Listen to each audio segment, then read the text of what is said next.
السلام علیکم۔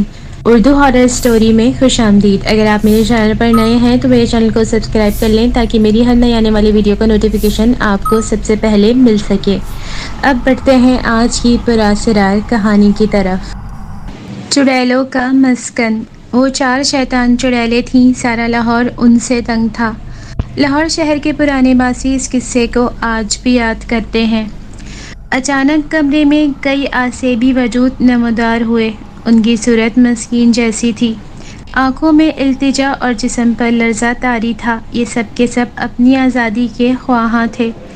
اور پھر لوگ سچ کہتے ہیں کہ جس نے لاہور نہیں دیکھا وہ جمیا ہی نہیں، یعنی پیدا ہی نہیں ہوا۔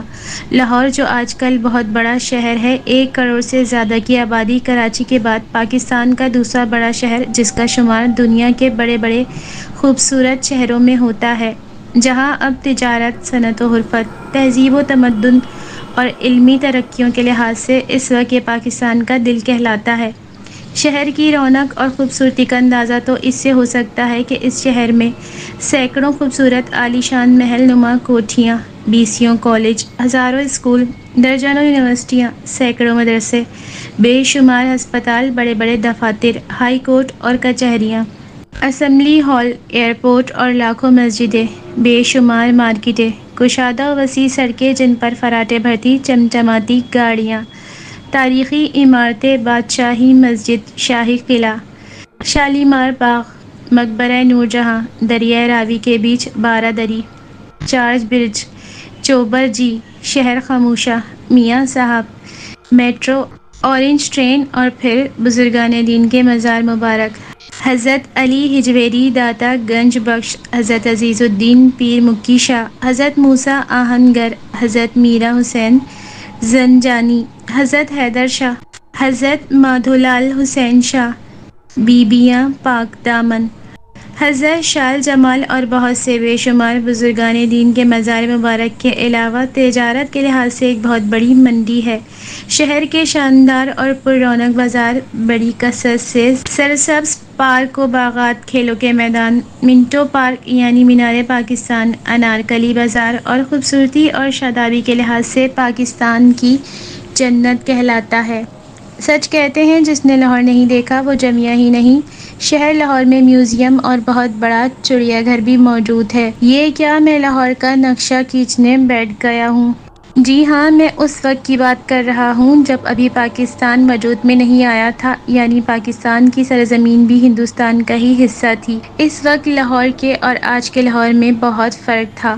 لاہور اس وقت چھوٹا سا شہر تھا جو صرف 12 دروازوں، روشنائی گیٹ، کشمیری گیٹ، مستی گیٹ، خضرہ شیرانی والا گیٹ، زکی پکی گیٹ، بھاٹی گیٹ، نسکالی گیٹ، موچی گیٹ، شاہ عالمی get, Lohari get, Delhi get, Akbari get, ان 12 دروازوں کے علاوہ ایک بہت چھوٹا سا دروازہ موری گیٹ بھی ہے۔ اس وقت کا لاہور ان دروازوں کے اندر ہی اندر سمٹا ہوا تھا، صرف چند ہی ارد گرد کی چھوٹی چھوٹی بستیاں موجود تھیں۔ لوہاری منڈی کا چوک جو آج کل جھنڈا چوک کہلاتا ہے، اس میں کوچہ پیر بھولا موجود ہے۔ پیر بھولا کے مزار مبارک کے سامنے گلی میں مشرق کی جانب سکھوں کی ملکیت ایک بڑی 4 منزلہ کوٹھی نما عمارت جس میں کافی سارے کمرے بنے ہوئے تھے، جو آج بھی اپنی جگہ پر قائم و دائم ہے۔ اس عمارت میں سکھ فیملی کی رہائش کے ساتھ ساتھ معکوف الفطرت مخلوق بھی رہائش پذیر تھی، جو نہ صرف اس گھر کے مکینوں کو تنگ کرتی تھیں بلکہ لاہور شہر میں کئی دکانوں اور گھروں کو بھی نقصان پہنچاتی تھیں۔ ان سے نہ صرف گھر کے مکین تنگ تھے بلکہ پورا لاہور شہر بھی اذیت میں مبتلا تھا، کیونکہ یہ معکوف الفطرت نہ صرف مالی نقصان پہنچاتی تھیں بلکہ آئے روز جانی نقصان بھی کرتی تھیں۔ ان کی روک تھام کے لیے گھر کے مکینوں نے اپنی ہمت و طاقت سے بڑھ کر زور لگایا، لیکن جو دوا کی مرض اور ہی بڑھتا گیا۔ سکھ فیملی نے بڑے بڑے گروؤں، پنڈتوں، پادریوں، بھکت بخشوں، پیروں، فقیروں اور عالموں سے رابطے کیے۔ جیسے ہی وہ کسی پیر یا عامل فقیر کو عمارت میں ان کو نکالنے کے لیے لاتے تو آنے والے عامل حضرات ان ہوائی چیزوں کو مکان سے نکالنے کے بجائے، ان سے مقابلہ کرنے کے بجائے، معکوف الفطرت کی ہی در بھبکیوں سے ڈر کر خود تتر بتر ہو جاتے۔ ان کے تتر بتر ہونے پر نہ صرف فیملی پر تکلیفوں کا دائرہ وسیع ہوتا بلکہ پورے شہر بھر میں یہ مافوق الفطرت بہت ہی تباہی پھیلانے کا سبب بنی۔ شہر کے دوسرے لوگ اور سکھ فیملی کافی بلکہ بہت ہی کافی عرصے تک اس ناگہانی مصیبت میں مبتلا رہے۔ لاہور نگری کے لوگ ان سے بہت دکھ اٹھا رہے تھے، دکھی کیوں نہ ہوتے، کیونکہ اس نظر نہ آنے والی مخلوق نے ان کے سکھ اور خوشیاں جو چھین لی تھیں۔ شاید میں ان 12-13 دروازوں کے اندر رہنے والے باسیوں پر آئی آفت کے سبب ان کے دکھوں، غموں، مصیبتوں اور تکلیفوں کا مکمل طور پر احاطہ نہیں کر پا رہا ہوں۔ یہ تو وہی سمجھ سکتے ہیں جن پر کبھی ایسا برا وقت آیا ہو، جو کسی انجانے دکھ یا مصیبت میں گرفتار ہوئے ہوں۔ لاہوریے بھی ان پرانے گزرے وقت میں ایسے ہی انجانے دکھوں میں مبتلا تھے۔ ان کے پاس اپنے بچاؤ کے لیے کسی قسم کی بھی حفاظتی انتظامات موجود نہ تھے۔ اس وقت کی موجودہ حکومت بھی بے بس تھی، وہ بھی ان کے لیے کچھ نہیں کر سکتی تھی۔ دن تو ایسے تیسے کر کے گزر ہی جاتا، لیکن جیسے ہی مغرب کی جانب دور افق میں سورج ڈوبتا ہوا دکھائی دیتا اور تاریکی چھپا کر رات کی آمد کا اعلان کرتی تو لوگوں کے دلوں پر بھی غم و پریشانی کی تاریکی پھیل جاتی۔ ہر ایک کے دل میں یہی وسوسہ ہوتا کہ نہ جانے رات کو کس گھر پر مافوق الفطرت کا حملہ ہو، کون ان کے ظلم کا نشانہ بنے گا، کس کے گھر میں صبح ماتم کا راج ہوگا۔ یہ منظر ہر رات کو پیش آتا، مگر جب سورج طلوع ہوتا تو کسی کے لیے مسرت و شادمانی کا پیامبر ہوتا، کسی کے لیے مصیبتوں اور تکلیفوں کا پہاڑ ہوتا، کسی پر خوشیوں کی بوچھاڑ ہوتی تو کوئی غموں کے سمندر میں ڈوب جاتا، کوئی اپنوں سے ملے گا تو کوئی اپنوں سے ہمیشہ کے لیے بچھڑ جائے گا، کسی کی تمنا پوری ہوگی تو کوئی آرزوؤں کا دھواں دل میں لیے ہوئے ہوگا، کسی کو وصال یار ہوگا اور کوئی فراق یار میں تڑپ رہا ہوگا، کہیں کسی کی شادی ہو رہی ہوگی اور کہیں کسی کا جنازہ نکل رہا ہوگا، کوئی ہنس رہا ہوگا، کوئی زاروں قطار رو رہا ہوگا، مگر وہاں پر موجود لوگوں کے لیے تو ہر دن اور ہر رات دکھ ہی دکھ تھے اور غم ہی غم۔ اس مصیبت سے نکلنے کے لیے ان کے پاس کوئی حل نہ تھا۔ اف اللہ، اتنی کربناک تکلیف، کتنی دہشت ناک ویرانی اور سنسانی لاہوریوں کو مندرجہ بالا اندوناکیوں کا سامنا کرنا پڑتا کہ کتنا گہرا سکوت، خاموش سرسراہٹ اور درد انگیز سائیں سائیں، اف کیا کریں کدھر جائیں۔ لوگ سوچتے یا اللہ، کیا ہم زیست ایسے ہی تکلیفوں اور پریشانیوں میں گزاریں گے، ساری زندگی ویران صحروں میں بسر ہوگی اور یہ پوری عمر تاریکی کے گھپ اندھیروں میں بسے گی۔ ادھر جس گھر میں ان ہوائی چیزوں کا مسکن تھا، ان کو تو یوں محسوس ہوتا جیسے وہ ریگستان کے دشوار گزار صحرا میں بھٹک رہے ہیں۔ یہ لوگ سوچتے تھے کہ ہمیں کس جرم کی سزا مل رہی ہے، ہم سے کیا قصور ہو گیا ہے، ہم کیوں انجانی موت کی طرف بے گناہ دھکیلے جا رہے ہیں۔ خداوند قدوس کا کرنا ایسا ہوا کہ حالات نے کروٹ بدلی، جو اچانک خوشیوں کی نوید لے کر آئی۔ لوگوں کے لیے تنہائیاں نغموں میں بدل گئیں، اندھیرے اجالوں میں، تاریکی روشنی میں اور سیاہی سفیدی میں ڈھل گئی۔ سکوت قہقہوں میں بدل گیا، ویرانی کے بادل چھٹ گئے، جہاں پہلے تنہائیاں تھیں وہاں اب محفلیں آباد ہو گئیں۔ سائیں سائیں کی خوفناک سرسراہٹ شیریں آوازوں میں بدل گئیں۔ افسردہ ساز اور بے چین دل خوشی و مسرت و چاہت سے مسحور ہو گئے۔ کہاں لاہور جیسے پورے علاقے میں خوف و ہراس، غم اور دکھ، مصیبت اور پریشانیاں سب دیکھتے ہی دیکھتے آن کی آن میں یکدم دور ہو گئیں۔ اس دنیا میں اگر کوئی سیر ہے تو اللہ رب العزت وحدہ لا شریک نے اس پر سوا سیر بھی پیدا کر رکھا ہے۔ ہربھجن سنگھ کی فیملی کے سربراہ کو کسی نے بتایا کہ سردار جی، آپ کو ایک ایسی ہستی کا بتاتا ہوں جو بہت ہی پہنچی ہوئی سرکار ہے، وقت کے غوث و قطب ہیں، جو آپ کی اس مصیبت کو ایک پل میں دور کر سکتے ہیں۔ وہ تو ایسے ہیں کہ جب سال میں ایک دفعہ گھر سے باہر اپنے مریدوں کے لیے دورے پر نکلیں تو گھر سے قدم نکالتے وقت اور گھوڑے پر سوار ہوتے وقت خواتین کی طرح پردے میں ہوتے ہیں، یعنی برقع پہنے ہوئے ہوتے ہیں۔ ہربھجن سنگھ نے پوچھا، وہ کیوں جی؟ بتانے والے نے کہا، سردار جی، وہ اس لیے کہ کوئی غیر عورت ان کا چہرہ مبارک نہ دیکھے، لیکن جب وہ دورے سے واپس گھر تشریف لاتے ہیں تو کہتے ہیں، ہم تو گھر سے یہ نیت کر نکلے تھے کہ اس بار کسی نہ کسی کو اللہ کا ولی بنا کر لائیں گے، یعنی دین دے کر آئیں گے، لیکن یہاں تو ہر کوئی دنیا داری کی ہوس میں پڑا ہوا ہے۔ کوئی کہتا ہے، شاہ جی میرے گھر اولاد نہیں، مجھے بیٹا چاہیے۔ کوئی کہتا ہے، باوا جی ہمارے گھر رزق کی کمی ہے، دعا کریں کہ ہمارے گھر میں دولت کی ریل پیل ہو جائے۔ کوئی کہتا ہے، پیر صاحب ہمارے بیٹے بیٹیوں کے لیے اچھے رشتے مل جائیں، اور کوئی کہتا ہے، بیمار ہوں، تعویذ دے دیں، صحت یاب ہو جاؤں۔ ہر کوئی اپنی اپنی غرض لے کر آتا ہے۔ کوئی بھی یہ نہیں کہتا کہ مجھے اللہ اور اس کے پیارے رسول صلی اللہ علیہ وآلہ وسلم سے ملا دیں۔ لوگوں کی خواہش پوری کرتے کرتے ہماری خواہشیں دل میں ہی رہ جاتی ہیں اور ہم واپس آ جاتے ہیں۔ ایسی ہستی ہمیں کہاں پر ملے گی، ان کا نام کیا ہے اور کس جگہ ان کا ٹھکانہ ہے؟ سردار جی پریشان نہ ہو، اوکاڑا شہر کے شمال میں 20-22 میل دور بنگلہ گوگیرا ہے، جو انگریزوں کا دارالخلافہ ہے۔ گوگیرا کے مشرق میں تقریباً 8-9 کلومیٹر کے فاصلے پر شیخ و شریف ہے۔ وہاں پر یہ سرکار، جن کا اسم مبارک سید سردار عالم شاہ ہے، اگر وہ آپ کے ساتھ آ جائیں تو اس سفتا سے نہ صرف آپ کو بلکہ قرب و جوار کو بھی بچا سکتے ہیں۔ سکھ فیملی کے سرکردہ ہربھجن سنگھ اپنے 2 بھائیوں تارا سنگھ اور نرمل سنگھ کے ساتھ بتانے والے کی پختہ یقین دہانی پر کہ سید سردار عالم شاہ صاحب جو خاص گیلانی خاندان سے تعلق رکھتے ہیں، اس ناگہانی بلا سے بچا سکتے ہیں۔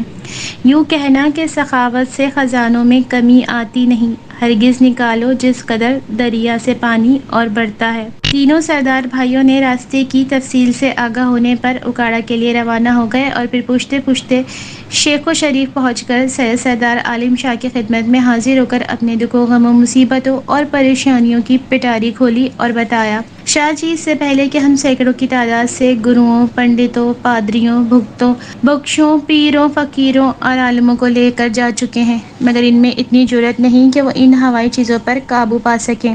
ان ہوائی اشیاء سے ڈر کر نہ صرف ہمیں بیچ مجیدار میں چھوڑ کر راہ فرار اختیار کر چکے ہیں، بلکہ الٹا ہمارے لیے اور زیادہ تکلیف کا موجب بنے ہیں۔ وہ اس لیے کہ جب عالم آ کر ان بلاؤں کو نکالنے کی کوشش کرتے ہیں تو وہ زیادہ چڑ جاتی ہیں، یعنی غصے میں آ کر ہمارا نقصان کرتی ہیں۔ اب کسی نے آپ سرکار کا بتایا ہے تو آپ کے پاس بہت سی امید لے کر آئے ہیں۔ سرکار ان کی بپتا سن کر سرداروں کے ساتھ چل پڑے۔ لاہور پہنچ کر انہوں نے ان ہوائی مخلوق کو حاضر کر لیا۔ پہلے تو پتہ ہی نہیں چلتا تھا کہ یہ کیا ہیں۔ یہ 3 عدد چڑیلیں تھیں، 2 تو سگی بہنیں اور تیسری ان دونوں چڑیلوں نے جسے اپنے پیچھے چھپایا ہوا تھا۔ شاہ صاحب کے پوچھنے پر ان دونوں چڑیلوں نے بیک آواز سے بتایا کہ یہ ہماری خالہ زاد ہے۔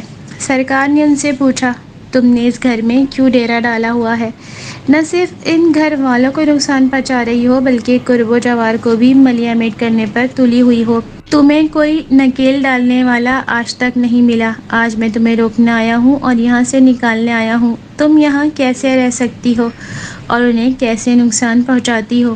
شاہ صاحب کی باتیں سن کر چڑیلیں طیش میں آتے ہوئے گویا ہوئیں، جاؤ، چلے جاؤ تم جیسے بہت سے سینکڑوں کی تعداد میں پیر فقیر عامل ہمیں یہاں سے نکالنے کے لیے آئے ہیں، لیکن سب کے سب منہ کی کھانے کے بعد اپنی اپنی جان بچا کر چلتے بنے۔ تم کس باغ کی مولی ہو؟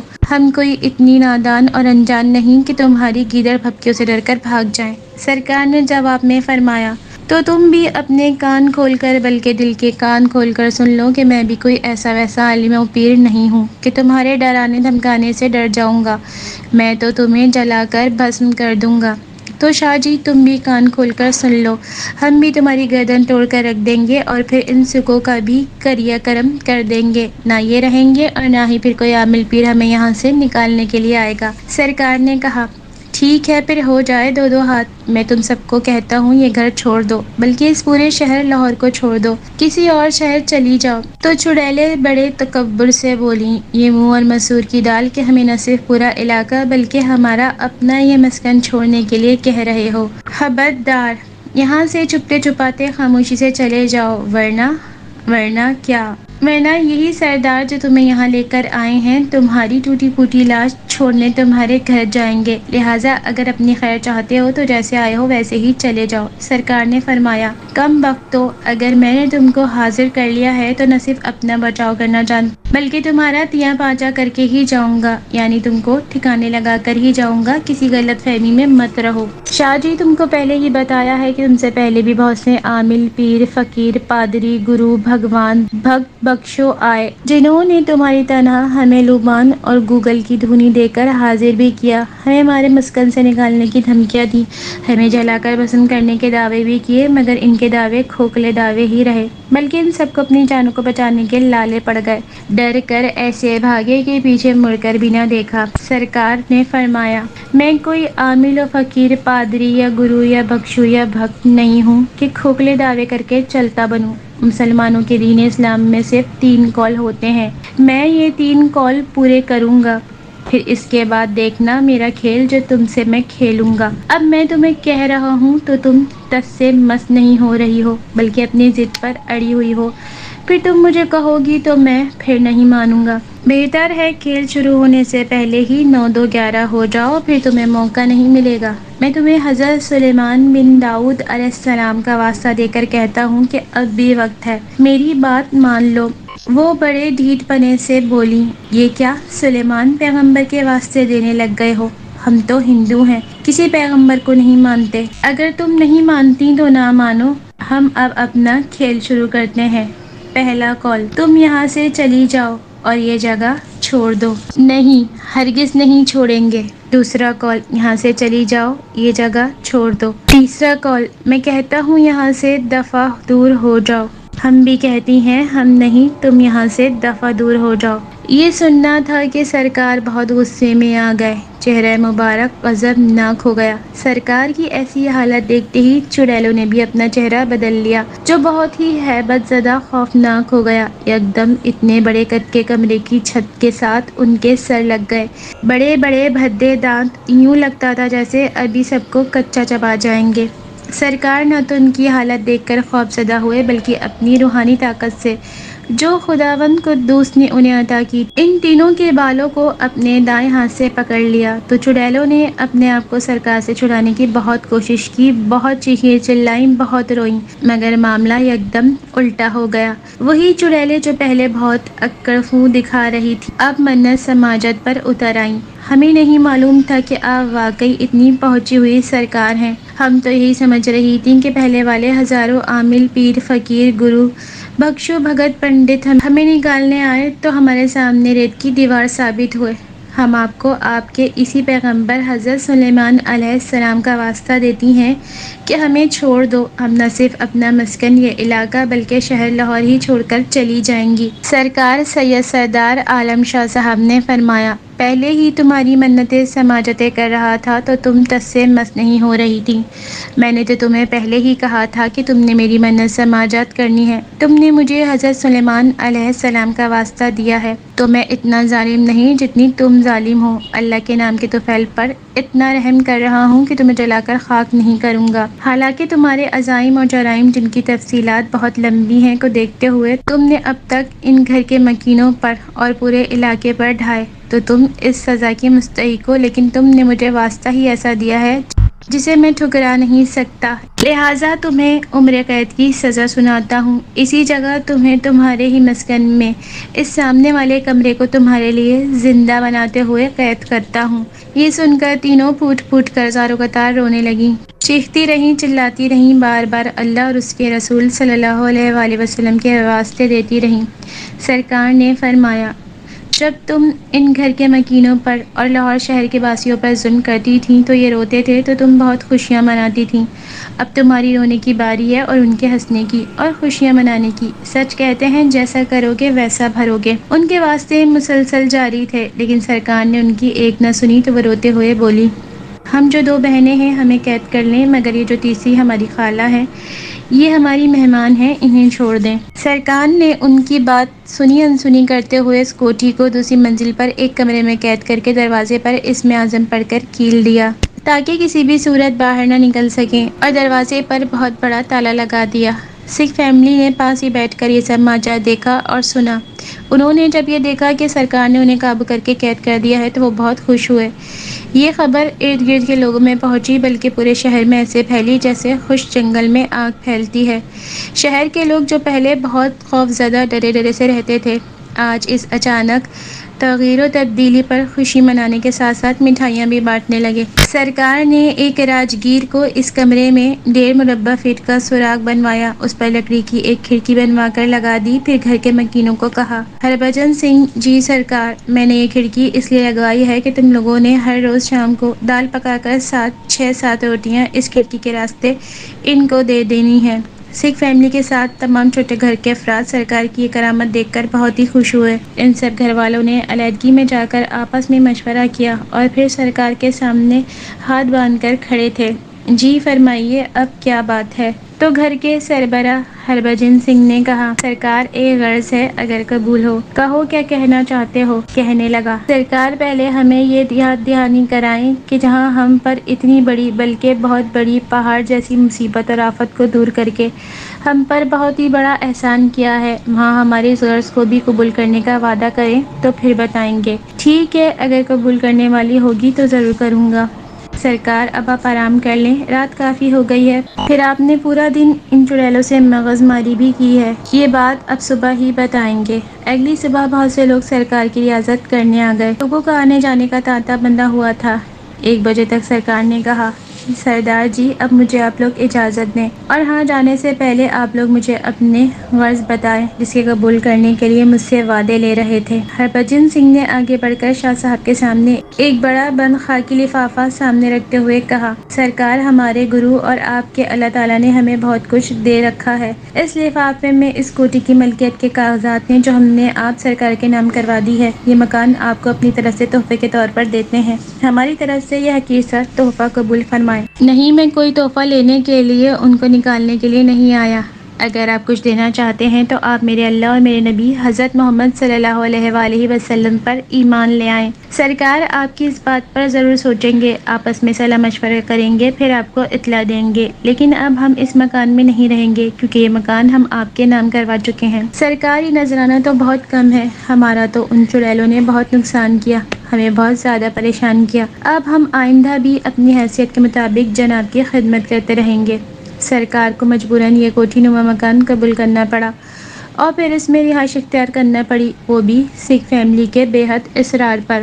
سرکار روزانہ شام کے وقت دال اور روٹیاں اپنے ہاتھ سے ان چڑیلوں کو ڈالتے۔ موصوف کے نانا میاں غلام محمد سرکار کے مرید تھے، سرکار نے انہیں خلافت سے نوازا تھا۔ ایک دن کہنے لگے، یا حضرت میں ان چڑیلوں کو دیکھنا چاہتا ہوں۔ میاں صاحب تم ان کو نہیں دیکھ سکو گے، مگر میاں صاحب کے بے حد ضد اور اصرار پر کہنے لگے، چلو ٹھیک ہے، تم انہیں دیکھنا ہی چاہتے ہو تو آج شام کا کھانا میں نہیں تم ہی ان کو دینے جانا، اور ہاں زیادہ دیر کھڑکی کے پاس کھڑے نہ رہنا، صرف ایک جھلک دیکھ کر کھڑکی بند کر دینا۔ جی سرکار ایسا ہی کروں گا، انہوں نے کہا۔ شام کو میاں صاحب نے دال روٹیاں لیں اور کھڑکی کو کھولا، جیسے ہی کھانا اندر کیا چڑیلوں نے جھٹ سے پکڑ لیا اور ایک دوسرے سے چھین کر کھانے لگی۔ میاں صاحب ان کی چھینا جھپٹی کافی دیر تک دیکھتے رہے، جب اچھی طرح دیکھ لیا اور جی بھر گیا تو جیسے ہی کھڑکی کو بند کیا ساتھ ہی زمین پر دھڑام سے گر پڑے۔ پیچھے شاہ صاحب اپنے چند مریدوں کے ساتھ کھڑے تھے، ان مریدوں نے شاہ صاحب کے کہنے پر آگے بڑھ کر میاں غلام محمد کو اٹھا کر نیچے کمرے میں جا کر لٹا دیا اور شاہ صاحب سے کہنے لگے، یا حضرت میاں صاحب کو تو بہت تیز بخار ہو گیا ہے۔ سرکار نے میاں صاحب کو دم کیا اور پانی پر پڑھ کر پلایا اور پوچھا،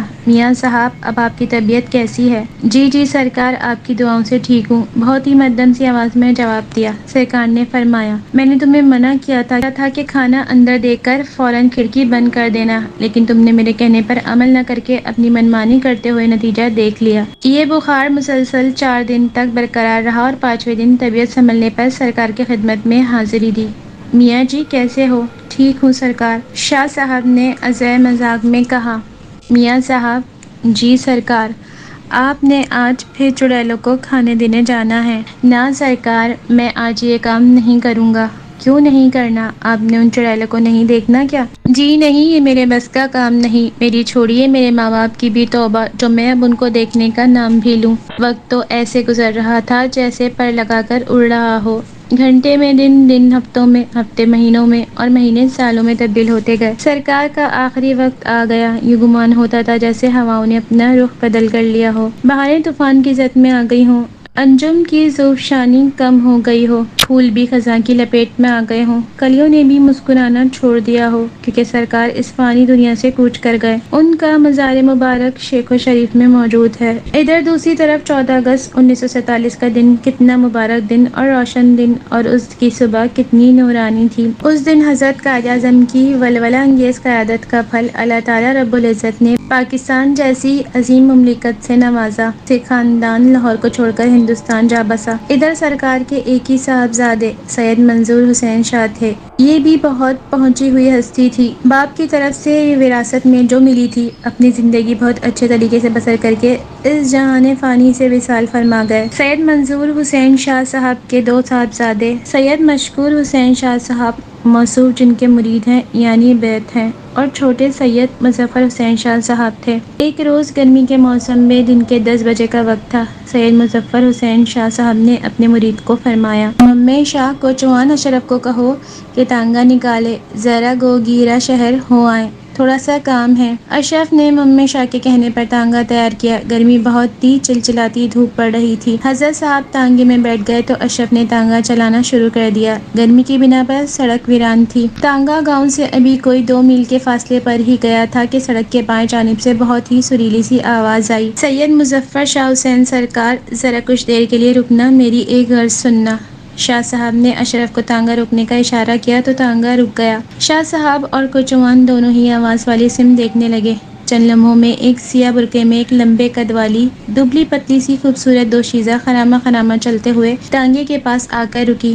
برقعے کا پردہ ہٹایا تو اندر سے جو چہرہ برآمد ہوا وہ ایسا حسین و جمیل کہ دیکھنے والے دیکھتے ہی رہ جائیں۔ خوبصورتی میں اپنی مثال، آپ گول مٹول چمکتی آنکھیں، سرو جیسا قد، چمکتی پیشانی۔ اس نے شاہ صاحب کو سلام کیا تو اس کے ہاتھ کی 4 انگلیاں تھیں، انگوٹھا نہیں تھا۔ سرکار نے کہا، آپ نے سلام کر لیا ہے تو کیا اب ہم چلے جائیں؟ جی نہیں سرکار، چند منٹ دے دیں، میں نے ابھی تو آپ کو اپنی بات سنانی ہے۔ جی کہیے کیا کہنا ہے؟ وہ بولی، جناب میں بھی آپ کی طرح سید زادی ہوں۔ میرا گھر حجرہ شاہ مقیم کے پاس چک نمبر 62 تھا۔ تھا کا کیا مطلب ہے؟ کہو۔ نہیں سرکار، تھا جو اب نہیں رہا۔ کیوں نہیں رہا؟ سرکار، 1971 کی جنگ میں انڈیا کے جہاز نے ہمارے گھروں پر حملہ کرتے ہوئے بمباری کی، جس سے ہمارا پورا گاؤں تباہ برباد ہو گیا، جس میں کرما ماری کے ماں باپ بہن بھائی بھی شہید ہو گئے۔ میں اس وقت اپنی خالہ کے ہاں راولپنڈی میں تھی۔ جب واپس آئی تو اپنے گاؤں کو ویران اور اجڑا ہوا پایا۔ گھر والوں کے ختم ہونے کی روح فرسا خبر ملی جس نے میرے دن کا چین اور رات کی نیندیں اڑا دی۔ رونا میرے مقدر میں لکھ دیا۔ میں ہر وقت اپنے پیاروں کو یاد کر کے روتی رہتی تھی۔ آج رات بھی روتے روتے میری آنکھ لگ گئی تو خواب میں آپ کے دادا سید سردار عالم شاہ صاحب ملے۔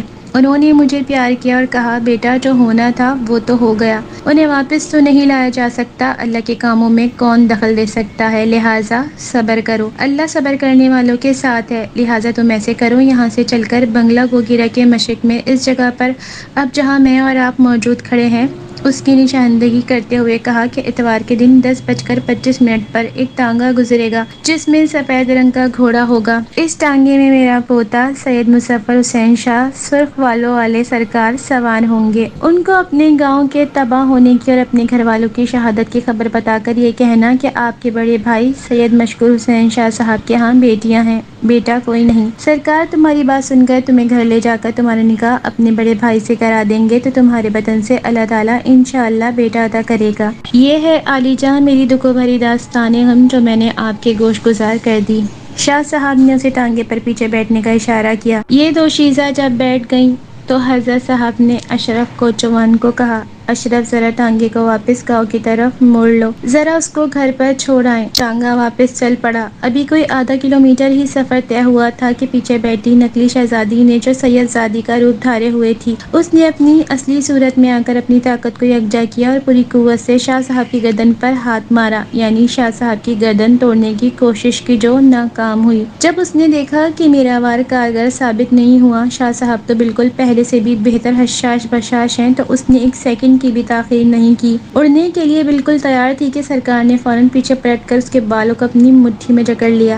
جہاں پہلے بہت خوبصورت چہرہ تھا وہاں خوفناک ہیبت ناک شکل، شعلہ گلتی آنکھیں، تیر اور نوکیلے دانت، اپنے آپ کو چھڑانے کے لیے ایری چوٹی کا زور لگا رہی تھی۔ اس نے بہت ہاتھ پاؤں چلائے، زور زور سے چیخ چلاتی رہی۔ شاہ صاحب نے کہا، بچوں میں نے تو اسی وقت ہی دیکھ لیا تھا جب تم نے مجھے سلام کیا تھا، تمہارے ہاتھ کی 4 انگلیاں تھیں، انگوٹھا نہیں تھا، تو میں نے تمہارے پاؤں کی طرف نظر دوڑائی، لیکن وہاں تم نے جرابیں تو پہنی ہوئی تھی مگر پاؤں پیچھے کی طرف موڑے ہوئے تھے۔ میں اسی وقت سمجھ گیا تھا کہ تم وہ نہیں جو تم مجھے اپنے بارے میں بتا رہی ہو، بلکہ تم ایک چڑیل ہو۔ پھر بھی میں نے تمہیں آزمانے کے لیے کہ یہ میرے ساتھ کیا کھیل کھیلنا چاہتی ہے تو انجان بنا رہا، لیکن معلوم ہونے دیا۔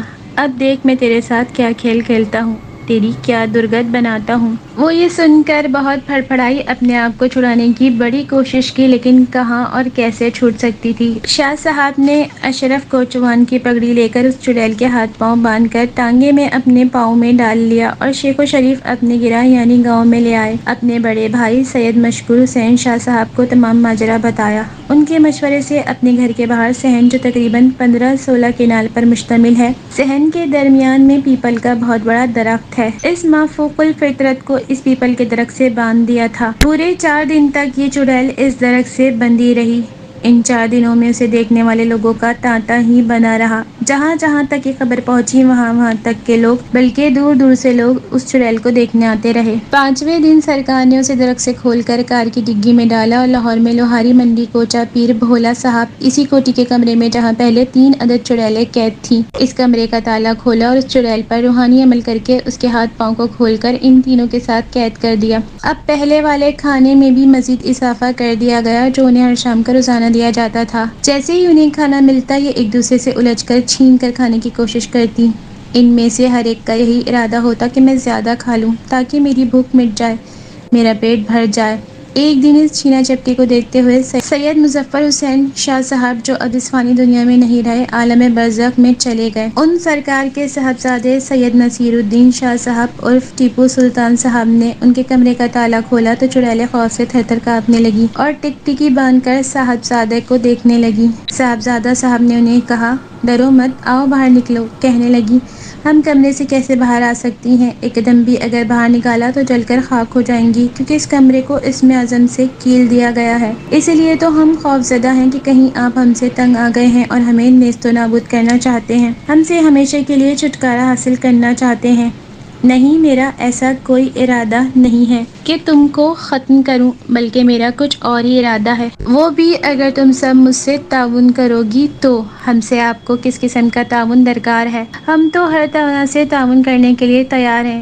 اگر میں تم سب کو اس قید سے آزاد کر دوں تو پھر تم کیا کرو گی؟ چاروں ہی یک زبان ہو کر بولی، صاحبزادہ صاحب جی، پہلے ہمیں آپ کے گھرانے کے متعلق معلوم نہ تھا، اب ہم پر سب کچھ عیاں ہو گیا ہے۔ اگر آپ ہم کو معاف کر کے آزاد کر دیں تو ہم بھی آپ سے پختہ وعدہ کرتی ہیں کہ آئندہ اپنی پرانی روش پر بھول کر بھی نہیں چلیں گی، کبھی کسی کو نقصان نہیں پہنچائیں گی۔ ہاں سرکار، جہاں ہم پر اتنی بڑی مہربانی کرنا چاہتے ہیں، وہاں ہماری ایک غرض ہے، اس پر بھی نظر ثانی کرتے ہوئے، ہماری درخواست کو قبول کرتے ہوئے ایک اور مہربانی فرمائیں گے تو وہ یہ کہ یہ گھر ہمارا مسکن ہے، اگر آپ جناب کی اجازت مل جائے تو کبھی کبھار اس گھر میں چکر لگا لیا کریں۔ مسکن تو ہر ایک کو پیارا ہوتا ہے، لیکن اب تو یہ آپ کا آستانہ مبارک ہے، اجازت ہو تو اپنے گھر کو دیکھنے کے ساتھ ساتھ آپ سرکار کی زیارت بھی نصیب ہو جایا کرے گی۔ یہ چوتھی بھی ہمارے ساتھ ہی رہے گی، کیونکہ کافی عرصے سے ہمارے ساتھ قید میں رہی ہے۔ میں تم پر کیسے یقین کر لوں کہ تم آزاد ہو کر کسی کو نقصان نہیں پہنچاؤ گی؟ صاحبزادہ جی، ہم آپ سے پکا قول و قرار کرتی ہیں، ہم آپ سے کیے گئے وعدے کو ضرور نبھائیں گی۔ اگر آپ دیکھیں گے کہ ہم اپنے وعدے پر پورا نہیں اتر رہی یا ہم سے کبھی غلطی سے بھی کوئی کوتاہی ہو جائے تو ہمیں دوبارہ اسی قید خانے میں ڈال دینا یا ہمیں جلا کر بھسم کر دینا۔ اگر آپ جناب ہمیں چھوڑنے کی ہمت رکھتے ہیں تو ہمیں دوبارہ قابو کی بھی طاقت رکھتے ہیں۔ سرکار، اتنے سال قید میں رہنے کی وجہ سے ہماری آنکھیں کھل چکی ہیں، بس پھر کیا تھا؟ قول و قرار لینے کے بعد سید نصیر الدین عرف ٹیپو سلطان شہزادے نے اسم اعظم پڑھ کر اس کیل کو ختم کرتے ہوئے انہیں آزاد بھی کر دیا اور انہیں اپنے مسکن میں آنے جانے کی اجازت بھی دے دی۔ صاحبزادے صاحب نے نئی کوٹھی ماڈل ٹاؤن میں بنوا لی تو پھر کوٹھی کا کچھ حصہ اپنے مرید رحمت علی کے سپرد کر دیا اور کچھ حصہ موصوف محمد حنیف شاکر کی چھوٹی ہمشیرہ اور بہنوئی حافظ حاجی محمد حسین کو دے دیا۔ حافظ صاحب 7-8 سال تک اس میں رہائش پذیر رہے اور اس میں اسلامی مدرسہ بھی کھولے رکھا۔ بچوں بچیوں کو دینی تعلیم کے ساتھ ساتھ قرآن پاک حفظ و ناظرہ بھی پڑھاتے رہے۔ اس عرصے میں کئی بار یہ چڑیلیں اس گھر میں آتی رہیں، لیکن کبھی کسی کو کوئی دکھ تکلیف نہیں پہنچائی۔ ہاں، ان کے ساتھ شغل مذاق ضرور کرتی تھیں کہ کبھی کوئی برتن اٹھا لیا، کبھی بستر اٹھا لیا، کبھی کوئی چیز اور کبھی اور کوئی چیز اٹھا لیتی، ڈھونڈنے پر نہ ملتی، لیکن کچھ دیر کے بعد وہی چیز گھر کے کسی دوسرے حصے میں پڑی مل جاتی۔ یہ چڑیلیں آج بھی اسی طرح اپنے مسکن میں آتی جاتی ہیں۔